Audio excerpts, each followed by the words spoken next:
Awamata Waterfall. Ito ay makikita sa Otake, Chiba, Japan.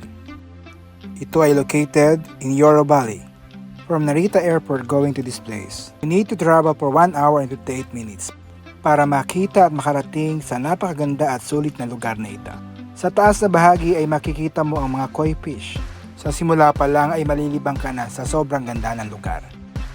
Para marating ang pinakamagandang bahagi ng lugar na ito ay kinakailangang maglakad ng 10 to 15 minutes depende sa bilis at lakad ng iyong paghakbang.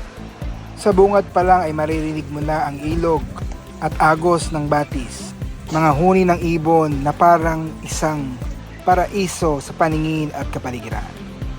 Summer season pala nung nagpunta kami rito, the month of June at July.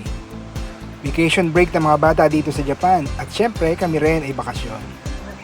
Kaya naman let's enjoy our vacation at kayo rin naman.